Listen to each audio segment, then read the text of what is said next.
Hey everyone, and welcome back to the channel. Today, we're diving deep into a book that has genuinely changed how I approach my days, my goals, and my life. Atomic Habits by James Clear. It's packed with so much wisdom, but I've distilled it down into 20 core lessons that can help you transform your life, one tiny change at a time. So grab a notebook, and let's get started. First up, Lesson 1. Success is an aggregation of small wins. We often think success is this one big, dramatic event, a lottery win, a sudden promotion. But in reality, it's the sum of all the tiny, seemingly insignificant choices we make every single day. That one extra page you read, that 5-minute walk you took, that $1 you saved. It all adds up. It's not about one giant leap, it's about 1,000 tiny steps. This leads us to Lesson 2. First, we make our habits, then our habits make us. Think about it. The person you are today is a direct result of the habits you've cultivated over months and years. Your health, your knowledge, your relationships, they're all shaped by your daily routines. The good news? You have the power to consciously design your habits, and in doing so, you can design the person you want to become. Lesson 3 is a game changer. Consistency beats intensity. How many times have you gone to the gym, worked out like a beast for 2 hours, and then didn't go back for 2 weeks? It is far more effective to do a 15-minute workout every single day than to have one heroic, intense session once in a blue moon. The power isn't in the intensity of the single action. It's in the relentless consistency of showing up. Now for Lesson 4. Eliminate friction from good habits. Our brains are lazy. They love the path of least resistance. So, if you want to build a good habit, make it as easy as possible to do. Want to drink more water? Keep a water bottle on your desk at all times. Want to read before bed? Put a book on your pillow? Reduce the number of steps between you and the good habit, and you're far more likely to do it. And on the flip side, Lesson 5 is to master the art of habit tracking. What gets measured gets managed.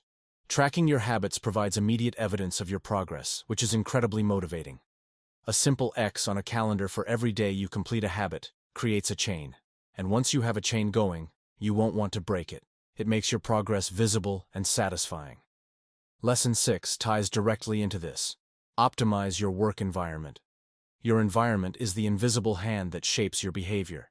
If your kitchen counter is covered in junk food, you'll probably eat junk food. If your desk is clean and your work is laid out, you're more likely to be productive. Design your space to make the good habits the obvious choice and the bad habits the difficult one.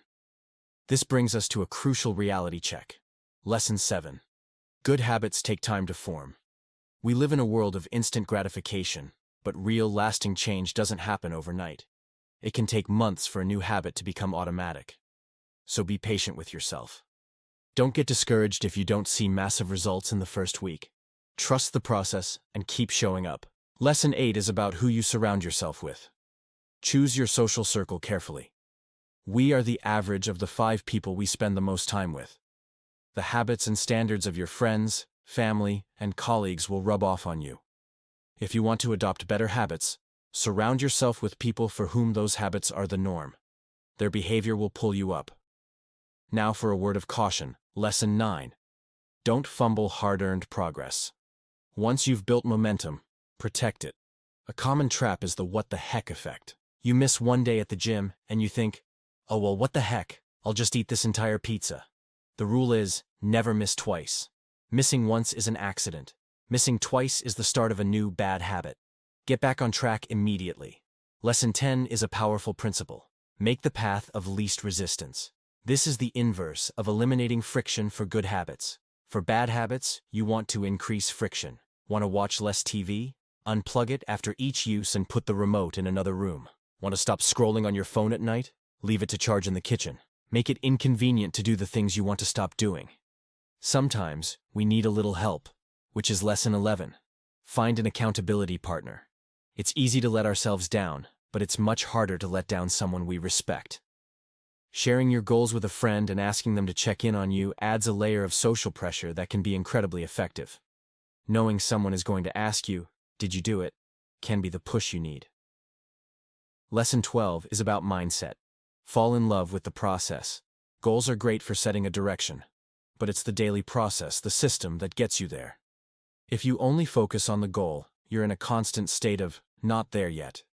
But if you learn to love the process, the act of writing, the feeling of a good workout, the challenge of learning, you can find satisfaction every single day regardless of the outcome. And speaking of goals, Lesson 13 is a profound one. Winners and losers have the same goals. Every athlete in the Olympics wants to win a gold medal. Every entrepreneur wants to build a successful business. The goal itself doesn't separate the winners from the losers. What separates them is their commitment to the daily system, the process, the habits. This leads perfectly into Lesson 14. Success is a lifestyle, not an event. It's not a finish line you cross. It's a continuous cycle of improvement. A healthy person doesn't just get healthy and then stop. They live a healthy lifestyle. A successful writer doesn't just write a book and stop. They live the lifestyle of a writer. It's about who you are, day in and day out. Lesson 15 is a dose of tough love. Talk is cheap. You are your actions. You can tell everyone about your grand plans, but at the end of the day, your results are a reflection of what you do, not what you say you'll do. Your actions cast a vote for the type of person you want to become. Let your habits do the talking. Lesson 16 is a reminder we all need. Good habits take a long time to build, and bad habits take a long time to break. It's like carving a canyon with a river. It takes time, pressure, and persistence.